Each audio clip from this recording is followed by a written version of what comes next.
저는 오늘 이것만은 잊지 맙시다 하는 제목을 들고 나왔습니다. 이것만은 잊지 맙시다. 기도드리겠습니다. 사랑의 하나님 아버지 감사합니다. 저희들이 지금까지 이 좋은 한국에서 살면서 정말로 주님의 은혜 속에 세상 부러운 것을 모르고 어느 나라에도 비교할 수 없을 만큼의 복을 받고 살고 있습니다. 하나님 아버지, 인간이 아무리 망각의 동물이라 할지라도 저희들 정말 예수님께서 이 땅에 오셔서 흘리신 그 보혈의 피를 잊으면 안 된다고 생각합니다. 오늘 이 시간 주님께서 이 땅에 오셔서 이루는 그 모든 것을 정말 설교하고자 하오니 주님이시여 이 시간을 통해서 성령의 감화감동으로 평생을 정말 주님 이루신 그 모든 것을 잊지 않고 살 수 있도록 꼭 해주실 줄 믿사오며 예수 그리스도 이름 받들어 감사하며 기도드리옵나이다. 우리 오늘이 6월 마지막 날입니다. 이 6월 한 달은 보훈의 달이면서 정말 6.25도 있고 현충일도 있고 이렇습니다. 우리 6.25라는 이 가장 참담했던 민족 사변, 정말로 우리는 결코 일생을 살면서 잊을 수 없는 사변이었어요. 여기 앉은 두 분은 6.25 동란을 다 겪어서 알겠지만 저도 50년생이라고 하지만 그때 나다 보니까 생각은 아무것도 없어요. 정말 우리 보훈의 달을 마지막으로 보내면서 정말 우리가 겪었던 6.25와 같은 정말 우리 민족끼리 처절하게 그 싸움질했던 이런 동란을 잊으면 안 됩니다. 우리에게는 정말 쓰러린 상처투성이고 정말 이 6월의 마지막 날을 맞으면서 정말 지나간 6.25를 잊지 말자고 제가 오늘 이 말씀을 들고 나왔어요. 우리 전 국민 가운데 80%가 지금 6.25 동란을 겪지 않은 이런 세대입니다. 전쟁을 겪었다는 이런 기성세대들도 이제는 하도 오랫동안 이러고 있으니까 그 모든 것을 겪었던 모든 것이 오늘의 행복에 잠식해서 다 잊어버리고 있어요. 6.25 역사 속에 들어있는 기사로 모든 것을 그것은 우리나라에서부터 겪었던 것이다 이런 식으로 생각하면서 아니라고 나태하게 살아가고 있지만 저는 그 6월이 되면 6.25 사변이 있은 남북분단이 비극이 빚은 아픔이 되살아나서 가슴이 먹먹해집니다. 제가 한국에 온 지도 벌써 17년이 되었는데 그 17년 동안 17번 이것을 지내보내면서 정말로 인간이 겪은 참사의 고통을 생각하면 정말 가슴이 먹먹합니다. 오늘 이 현실을 보지 못하고 그 전쟁터에서 죽어간 사람들, 또 이후에도 또 정말 오래 살지 못하고 가신 분들, 또 지금 남아있는 분들이라 할지라도 연세가 많아서 더 좋은 현실을 누리지 못하고 가시는 분들, 이 모든 것을 생각할 때 가슴이 먹먹하고 정말로 이런 일이 다시는 인간 상정에서 있어서는 안 된다는 것을 느끼지 않을 수 없습니다. 제가 이게 6.25를 생각하면 어떤 일이 있었는가 하면 북한이 이북에서 초등학교, 여기 말하면 초등학교입니다. 우리는 인민학교라고 하는데 초등학교 다닐 때 전교생을 못하는 몇백 명이 됩니다. 그 몇백 명을 못하놓고 6.25 전쟁에 대한 노래를 부르면서 남조선 계례도당들을 복수한다고 요 고사리 같은 손을 주먹을 불끈 쥐고 남조선 계례도당 물러가라 소멸하자 이렇게 부르고 미제국주의자들을 파도하자 이러면서 우리가 그렇게 외치면서 정말 그러던 시대가 생각납니다. 또 저는 이 6.25 사변 다시 한번 기억하면서 이 본문 말씀을 함께 은혜를 나누려고 합니다. 일제 침략의 순환에서 해방되어서 그 기쁨을 누리기도 전에 북한의 남침으로 인해서 처참한 전쟁을 겪었으며 남북의 분열을 다시 한번 맞게 되었습니다. 김일성이 제가 이걸 말씀드리는 것은 제가 어느 책에서 본 겁니다. 김일성 아들이 쓴 책에서 본 겁니다. 김장일이라고. 김일성이 구소련에 스탈린을 찾아갔어요. 남조선을 치고 분단된 나라를 하나로 만들겠다고 하면서 병기와 후원물자를 줄 때 대해서 스탈린에게 요구했어요. 그러니까 스탈린이 그런 짓을 하지 말라고 그러면서 보약을 줬어요. 보약을 줘서 보내니까 김일성이 화가 난다고 술 한잔 거나하게 먹은 상태에서 그 보약을 여러 번 몇 달 먹어야 될 보약을 한꺼번에 다 먹어버렸어요. 그래서 이 목더듬이에 혹도 나고 그 보약의 효과로 인해서 보약이 좋은 것만은 아닙니다. 뭐이나 과유불급이라고 많이 먹으면 오히려 병이 생긴다는 겁니다.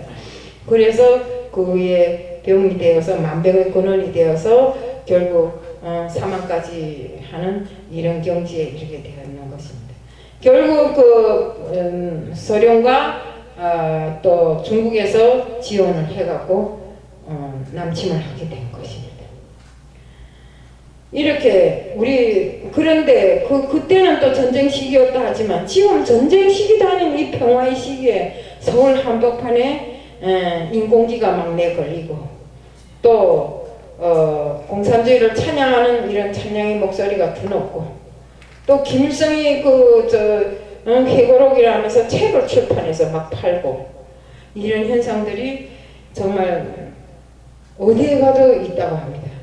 그래서 이런 것을 봤을 때 정말 저는 이북에서 정말 참혹한 현실을 당한 사람으로서 이 한국에 와서 한국인들이 하는 이 모든 것을 놓고 봤을 때 말문이 막혀서 말이 안 나가요. 그렇게 북한을 찬양하는 사람들이 많더라고요. 북한에는 살기가 좋다는 동어를 해서 배급을 다 똑같이 타먹으니까 너 좋고 나 좋고 얼마나 좋은가, 힘들게 일 안 하고도 살지 않는가, 뭐 이런 식으로. 그거 아닙니다. 배급 타먹기 때문에 굶어 죽는 사람이 많고 니 좋고 내 좋고 사는 것이 아니라 거기는 독재 정권이라 절대로 니 좋고 내 좋고 못 삽니다. 그러니까 이런 것을 다 기억해야 됩니다. 인간은 이런 망각의 동물이라고 합니다. 이처럼 한국이 겪은 순환의 역사를 잊어버리고 이북을 찬양하고 김일성이를 찬양하고 김일성이 회고록을 내고 뭐 우리가 솔직히 말 성경에 있는 예수님이 회고록을 냈다면 우리는 찬양할 일이지만 김일성이 누굽니까? 이북을 저토록 못 살게 만든 사람이 아닙니까? 그 사람에 대한 회고록을 내고 정말 어찌 보면 한심한 사람들이 너무나 많더라고. 저는 이런 것을 보면서 때로는 있잖아요. 너무 화가 나갖고 막 어떻게 했으면 좋겠는지 어떤 때는 그 말도 막 험하게 나갈 때가 많아요. 우리는 이런 거 저런 거 다 잊어버리더라도 이런 거 저런 거 다 잊어버리더라도 딱 한 가지만은 잊어버리면 안 되는 것이 있어요. 뭐일까요? 우리 예수님입니다. 우리 인간이 죄를 위해서 이 땅에 오셨고 정말 십자가에 달려서 피를 흘림으로써 모든 피를 다 흘림으로써 그 피로 인해서 저희들이 영생 구원을 얻게 해주신 분 바로 주 예수 그리스도입니다. 그분을 잊으면 안 되는 것입니다. 하나님의 자녀가 된 이 놀라운 사건 가운데 정말 우리는 서슬퍼렀던 그 갈보리 언덕을 잊으면 안 됩니다. 오죽하면 그 십자가 사건 이전에 예수님께서 하나님 앞에 기도하면서 뭐 이랬습니까? 엘리 엘리 라마 사박다니. 하나님 아버지 뜻대로 해 주옵소서. 처음에는 뭐 이랬습니까? 예수님도 이 잔을 웬간하면 나에게서 비껴가게 해달라잖아요. 그렇지만 예수님께서 다시 한번 아버지에게 하지만 하나님이 뜻대로 하옵소서 이렇게 했잖아요. 정말 우리는 그 당시에 예수님께서 그저마 절규하시던 그 몸부림을 잊을 수가 없는 것입니다. 이스라엘 백성이 40년 동안 광야 생활을 마치고 이제 요단강을 건너면 꿈에도 그리던 가나안 땅으로 들어가게 되는데 모세는 이스라엘 백성들에게 40년 동안의 고난의 길을 기억하라고 했습니다. 그리고 하나님께서 왜 고난을 주셨는지를 말해 주었습니다. 하나님은 오늘 우리에게 처참했던 6.25를 다시 기억하라는 말씀이기도 합니다. 하나님은 우리 이스라엘 백성들을 애굽에서 인도하여 내신 후 시내산에서 율법을 주셨습니다. 뭡니까? 십계명을 줬잖아요.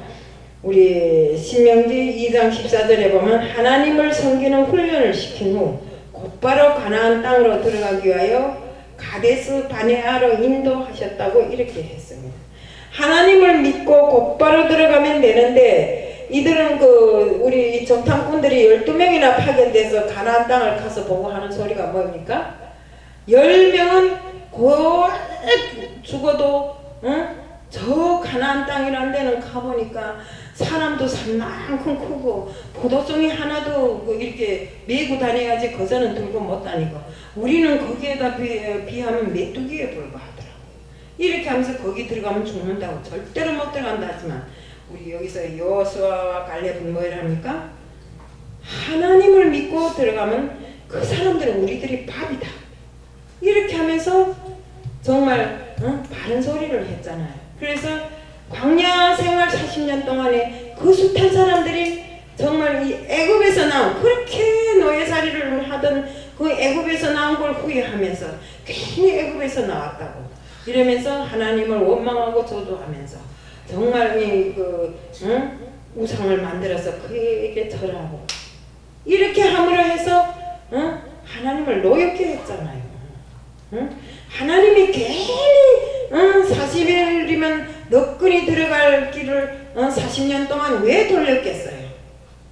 그래도 하나님은 그들을 사랑하사 정말 고기가 먹고 싶다면 메추라기를 보내주고 동남풍을 불어서 메추라기를 보내주고 만나를 보내서 배에 걸치 않게 해주고 정말 40년 동안 입고 나온 그 옷이 헤어지지 않게 해주시고 그 신발도 역시 헤어지지 않게 함으로 해서 그들이 광야 생활을 했지만 정말 하나님의 은혜로 굶어 죽지 않고 이렇게 했습니다. 그런데도 그들은 하나님의 그 능력과 기적, 하나님의 은혜를 모르고 하나님을 원망하고 불평하면서 가지고 있던 모든 금부치를 모아서 그 뭡니까? 모세가 시내산에 올라가서 십계명을 받아가지고 왔을 때 금송아지를 만들어서 그 앞에 절하고 했잖아요. 우상을 섬겼잖아요. 이 모든 것이 오늘 현실의 우리들하고 똑같습니다. 우리가 매일같이 받는 하나님의 사랑은 뒷전에 둬두고 어느 것인지도 잘 모르고 무엇 때문에 하나님의 어떤 은혜를 주셨는지도 모르고 매일같이 이건 이래서 이렇고요 저건 저래서 저렇고요 이것 주세요 저것 주세요 맨날 달라는 소리만 하고 지금 그러고 있는 것이 우리 현실입니다. 우리 정말 여기에서 하나님께서는 이 이스라엘 백성들을 위해서 모든 것을 다 했지만 끝내는 이스라엘 백성들이 정말 악을 행하고 이렇게 했기 때문에 가나안 땅을 받지 못했어요. 여기에서 여호수아와 갈렙만이 가나안 땅에 들어갔습니다. 정말 우리가 하나님 앞에 섰을 때 누구도 죄 없는 사람이 없어요. 그렇지만 그 죄로 인해서 정말 하나님 앞에 부끄러운 일들을 너무 많이 겪고 있다 이겁니다. 우리 그 본문에는 베델이 어떤 곳이기에 신앙이 해진 야곱에게 가서 제단을 쌓으라고 했을 거예요. 우리 야곱이 옛날에 보면 형 그 죽 한 그릇에 장자권을 따내고 축복을 받고 형이 죽인다고 하니까 무서워서 달아났잖아요. 삼촌네 집에 가서 양을 키우고 또 삼촌네 딸하고 결혼해서 이렇게 또 살게 되고 정말 야밤도주 할 때 그가 세겜이라는 땅에 가서 돌베개를 베고 자면서 그 줄사다리가 내려와서 천사들이 오르락 내리락 하는 것을 야곱이 직접 봤어요. 눈으로. 그러면서 천사들하고 계속 밤새도록 씨름을 하면서 끝내 하나님을 뵙게 해달라고 하나님을 알게 해달라고 이렇게 해서 끝내 그 황골을 뼈가 부러지는 이런 고난을 당하면서도 그는 끝내 하나님으로부터 약속을 받아냈잖아요. 그런데 그 야곱이 정말 그 돌베개를 베고 하늘을 지붕 삼아 정말 그 있던 그 자리로 다시 가라는 말씀을 들었습니다. 왜 들었는가? 오랜 세월을 살면서 그 야곱의 신앙이 해이해졌습니다. 정말 때때로 하나님의 축복을 잊어버리고 살 때가 많았습니다. 그러던 중 한번 야곱의 딸 야곱이 세겜 땅에 그 할 때 그 딸이 다나라는 딸이 있었어요. 그 다나가 그 추장에게 여기서 말하면 성추행이랄까요? 성추행을 당한 적이 있습니다. 근데 성추행을 당하고 이후에 그 추장이 찾아와서 제발 그 다나와 결혼하게 해달라고 합니다. 그래서 다나와 결혼하게 해달라는데 야곱이 그때야 정신을 차리고 뭐이랍니까? 그 추장에게 하나님을 믿지 아니하는 너희 족속하고는 절대로 결혼할 수 없다. 그러니까 이제부터 할례를 받아라. 그 족속 모두가 할례를 받으면 우리 딸을 준다. 이래가지고 그 세겜 땅에 추장 이하 그 모든 사람들이 다 할례를 받고 지금 힘들어서 그렇게 하고 있는 찰나에 그 요셉의 아들들이 가갖고 그 추장을 비롯해서 몽땅 다 죽여버렸어요. 그러니까 이 요셉이 가만히 생각해볼까 추장은 죽었지만 그 이웃 추장들이 그 이웃 부족들이 그 자기네를 죽일까봐 겁나서 하나님께 기도했어요. 그러니까 하나님이 네가 그 돌비게 뱉던 그 자리에 다시 가서 다시 가라고 이렇게 한 거예요. 정말 이렇게 해서 정말 하나님이 형 에서가 죽이려고 할 때도 하나님이 막았고 정말 그들에게 그 요셉에게 뭐 이러는가 너희들 우상을 섬기지 말고 거기에 올라가서 잘 나를 위해서 기도하라고 했습니다. 그러니까 그들이 올라가기 전에 온몸을 다 깨끗이 하라고 했으니까 귀고리고 뭐이고 그 우상을 섬기던 그 모든 것을 다 빼서 상수리 나무 밑에 묻고 그 다음에 베델로 올라갔습니다. 그래서 그는 범죄하고 해해졌던 자기 자신 신앙을 다시 회복하기 위해서 회개하고 눈물로 기도하고 이렇게 해서 영적으로 재무장됐고 하나님이 그 사면을 올 사람들에게 두려움 없이 살 수 있도록 그것을 사면으로 주었습니다. 예, 저는 오늘 이 야곱의 사실을 놓고 봐도 우리가 살면서 하나님을 믿는다고 어떤 사람들은 나는 50년 믿었습니다. 40년 믿었습니다. 하지만 그 50년 40년 믿는 동안에 야곱처럼 하나님의 뜻을 쫓지 못하고 때때로 잊어버리지 않나 하는 이런 생각을 합니다. 우리는 절대로 잊으면 안 되는 이 한 가지 사나 죽으나 그저 우리 주 예수 그리스도의 은혜와 그의 축복 우리가 주님을 따를 수 있는 그 모든 것을 잊으면 안 된다는 것입니다. 우리가 살아가면서 할 수 있는 그 모든 것을 다 해야 됩니다. 이 보훈이다 유고를 통해서 우리 민족 또한 우리 성도들도 일어나서 베델로 올라가는 이런 기회로 삶아야 하고 다시 한번 하나님의 은혜로운 은사 속에 회개하고 정말 다시 한번 축복받는 이런 기회가 되어야 되는 것입니다. 우리 죄값은 참으로 무섭습니다. 6.25 사변은 한국교회제 때문에 일어났다고 해도 과언이 아닐 지경이라고 합니다. 이 땅에 기독교가 처음으로 들어오고 큰 교회들이 세워지고 신앙의 중심지가 되었던 것이 바로 북한이었습니다. 그 북한 어딘가 평양입니다.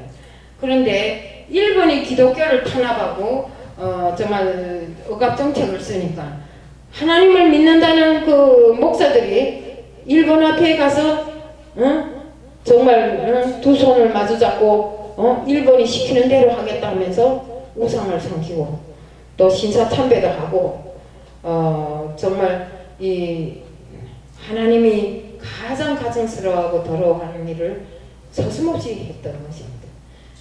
정말 그러니까 또 이 십자가를 떼서 또 이 교회 이 종이 있잖아요. 이 종을 이 교회 옛날에는 이 종이 큰 거 이 지붕 위에 있었죠. 이렇게 두드리는 종. 그런 종들을 다 떼다가 무기만 일본 사람들이 무기 만드는 데다 다 갖다 줬어요. 그러니까 정말 해방 후에는 또 공산주의자들이 기독육맹이라는 데 가입하라고 강요하니까 가담해서 공산당원이 앞잡이 노릇까지 했다고 합니다. 우리 지금도 가만히 보면 공산주의를 사모하는 목사들이 많습니다.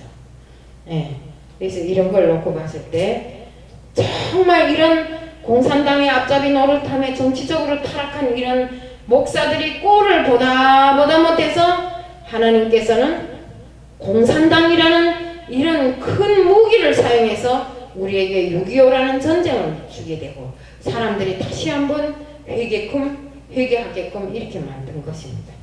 우리는 정말로 이방신을 버리지 못하고 지은 그 모든 죄, 정말로 우리가 살아가면서 내가 주님의 뜻에 맞춰 살았는가 안 살았는가를 다시 한번 뒤돌아보고 회개해야 됩니다. 정말 하나님께서는 어떤 일에서든지 네가 죄를 지었으면 죄값을 받아야 되고 그 죄값으로 인해서 정직하게 회개하고 다시 돌아오면 받아들였어요.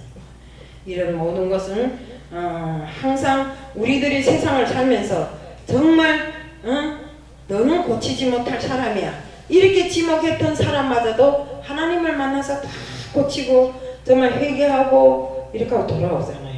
우리도 역시 정말 이 세상에 살면서 절대로 잊어버리지 말아야 할 것, 하나님 주님을 잊어버리지 말아야 돼요.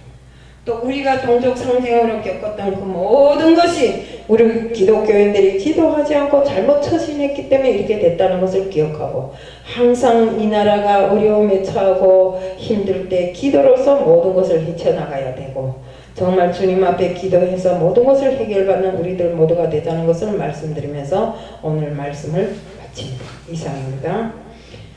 사랑의 하나님 아버지, 저희들이 정말로 잊어버리지 말아야 할 한 가지, 예수님께서 이 땅에 오셔서 저희들을 위해서 죽으시고 저희들을 위해서 다시 승천하신 그 사랑의 이야기를 합니다. 주님께서 가실 때 그 모습으로 다시 오마 하셨고 너희들 나가서 복음을 전하라고 했으니 저희들 항상 복음을 전하고 주님 오시기를 정말 주님이 원하시는 그 마음 그대로로 기다릴 수 있는 저희들이 될 수 있게끔 해주실 줄 믿사오며 예수 그리스도의 이름 받들어 감사하며 기도드리옵나이다. 아멘. 아멘.